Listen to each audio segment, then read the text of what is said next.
भारत के स्वतंत्रता आंदोलन में क्रांतिकारियों का बहुत बड़ा योगदान है। क्रांतिकारियों के इस बलिदान और योगदान का एक बहुत ही बड़ा दिन है 23 मार्च 1931।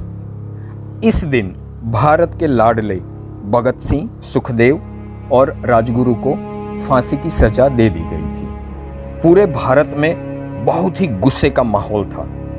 भगत सिंह, सुखदेव और राजगुरु की इस फांसी पर डॉक्टर बाबा साहब अम्बेडकर ने अपने विचार रखे थे। आइए आज उसे जानते हैं। दोस्तों, आप देवेंद्र वॉइस सुन रहे हैं। यह ऐसा चैनल है जहां पर आपको डॉक्टर बाबा साहब अम्बेडकर के विचार सत्य, तथ्य और संदर्भ के साथ बताए जाते हैं। आपको हमारा वीडियो अगर पसंद आता है तो इसे लाइक, शेयर और इस यूट्यूब चैनल को सब्सक्राइब अवश्य कीजिएगा। डॉक्टर बाबा साहब अम्बेडकर लिखते हैं, भगत सिंह, सुखदेव और राजगुरु इन तीनों को अंततः फांसी पर चढ़ा दिया गया। इन तीनों पर यह आरोप लगाया गया कि उन्होंने सैंडर्स नामक अंग्रेजी अफसर और चमन सिंह नामक सिख पुलिस अधिकारी की लाहौर में हत्या की। इसके अलावा बनारस में किसी पुलिस अधिकारी की हत्या का आरोप, असेंबली में बम फेंकने का आरोप और मौलमिया नामक गांव में एक मकान पर डकैती डालकर वहां लूटपाट एवं मकान मालिक की हत्या करने जैसे 3-4 आरोप भी उन पर लगाए गए। इनमें से असेंबली में बम फेंकने का आरोप भगत सिंह ने खुद कबूल कर लिया और इसके लिए उन्हें और बटुकेश्वर दत्त नामक उनके एक सहयोगी दोस्त को उम्र कैद के तौर पर काला पानी की सजा सुनाई गई। सैंडर्स की हत्या भगत सिंह जैसे क्रांतिकारियों ने की, ऐसी स्वीकारोक्ति जयगोपाल नामक भगत सिंह के दूसरे सहयोगी ने भी की थी और उसी बुनियाद पर सरकार ने भगत सिंह के खिलाफ मुकदमा कायम किया था। इस मुकदमे की कार्रवाई में तीनों ने भाग नहीं लिया था।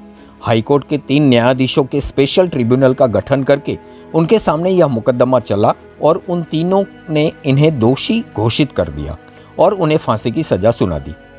इस सजा पर अमल न हो और फांसी के बजाय अधिक से अधिक काला पानी की सजा सुनाई जाए, ऐसी गुजारिश के साथ भगत सिंह के पिता ने राजा और वाइसरॉय के यहाँ दरखास्त भी की।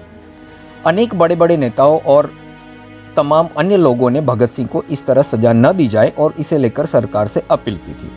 गांधी जी और लॉर्ड इरविन के बीच चली आपसी चर्चाओं में भी भगत सिंह की फांसी की सजा का मसला अवश्य उठा होगा और लॉर्ड इरविन ने भले ही मैं भगत सिंह की जान बचाऊंगा ऐसा ठोस वायदा गांधी जी से न किया हो, मगर लॉर्ड इरविन इस संदर्भ में पूरी कोशिश करेंगे और अपने अधिकारों के दायरे में इन तीनों की जान बचाएंगे, ऐसी उम्मीद गांधी जी के भाषण से पैदा हुई थी। मगर यह सभी उम्मीदें, अनुमान और गुजारिशें गलत साबित हुई और बीते 23 मार्च को शाम 7 बजे इन तीनों को लाहौर सेंट्रल जेल में फांसी दी गई।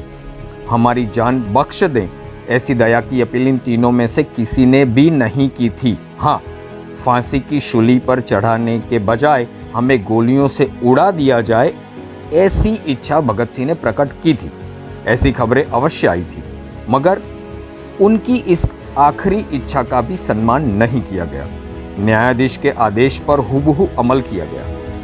अंतिम सांस तक फांसी पर लटका दें, यही निर्णय जज ने सुनाया था। अगर गोलियों से उड़ा दिया जाता तो इस निर्णय पर शाब्दिक अमल नहीं माना जाता।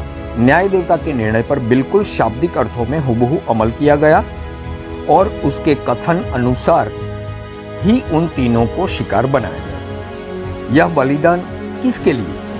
अगर सरकार को यह उम्मीद हो कि इस घटना से अंग्रेजी सरकार बिल्कुल न्यायप्रिय है, न्यायपालिका के आदेश पर हुबहू अमल करती है, ऐसी समझदारी लोगों के बीच मजबूत होगी और सरकार की इसी न्यायप्रियता के चलते लोग उसका समर्थन करेंगे, तो यह सरकार की नादानी समझी जा सकती है, क्योंकि यह बलिदान ब्रिटिश न्याय देवता की शोहरत को अधिक धवल और पारदर्शी बनाने के इरादे से किया गया है।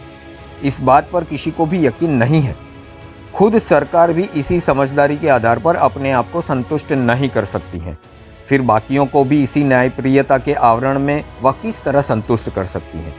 न्याय देवता की भक्ति के तौर पर नहीं, बल्कि विलायत के कंजर्वेटिव राजनीतिक रूढ़िवादी पार्टी और जनमत के डर से इस बलिदान को अंजाम दिया गया है। इस बात को सरकार के साथ साथ तमाम दुनिया भी जानती है। गांधी जैसे राजनीतिक बंदियों को बिना शर्त रिहा करने और गांधी खेमे से समझौता करने से ब्रिटिश साम्राज्य की बदनामी हुई है और जिसके लिए लेबर पार्टी की मौजूदा सरकार और उनके इशारे पर चलने वाला वाइसरॉय है। ऐसा शोरगुल विलायत के राजनीतिक रूढ़िवादी पार्टी के कुछ कट्टरपंथी नेताओं ने चला रखा है और ऐसे समय में एक अंग्रेज व्यक्ति और अधिकारी की हत्या करने का आरोप जिस पर लगा हो और वह साबित भी हो चुका हो, ऐसे राजनीतिक क्रांतिकारी अपराधी को अगर इरविन ने माफ़ी दी होती तो इस राजनीतिक रूढ़िवादियों के हाथों बना बनाया मुद्दा मिल जाता। पहले से ही ब्रिटेन में लेबर पार्टी की सरकार डामाडोल चल रही है और उसी परिस्थिति में अगर यह मसला राजनीतिक रूढ़िवादियों को मिलता कि वह अंग्रेज व्यक्ति और अधिकारी के हिंदुस्तानी हत्यारे को भी माफ़ करती हैं, तो यह अच्छा बहाना वहाँ के राजनीतिक रूढ़िवादियों को मिलता और इंग्लैंड को लोकमत लेबर पार्टी के खिलाफ बनाने में उन्हें सहूलियत प्रदान होती। इस संकट से बचने के लिए और रूढ़िवादियों के गुस्से की आग न भड़के इसलिए फांसी की इन सज़ा को अंजाम दिया गया है। यह कदम ब्रिटिश न्यायपालिका को खुश करने के लिए नहीं बल्कि ब्रिटिश लोकमत को खुश करने के लिए उठाया गया है। अगर निजी तौर पर यह मामला लॉर्ड इरविन की पसंदगी नापसंदगी से जुड़ा होता तो उन्होंने अपने अधिकारों का इस्तेमाल करके फांसी की सज़ा रद्द करके उसके स्थान पर उम्र कैद की सज़ा भगत सिंह आदि को सुनाई होती। विलायत की लेबर पार्टी के मंत्रिमंडल ने भी लॉर्ड इरविन को इसके लिए समर्थन प्रदान किया होता। गांधी इरविन करार के बहाने से इसे अंजाम देकर भारत के जनमत को राजी करना जरूरी था। जाते जाते लॉर्ड इरविन भी जनता का दिल जीत लेते, मगर इंग्लैंड की अपनी रूढ़िवादी बिरादरों और वहाँ के उसी मनोवृत्ति नौकरशाही के गुस्से का वह शिकार होते।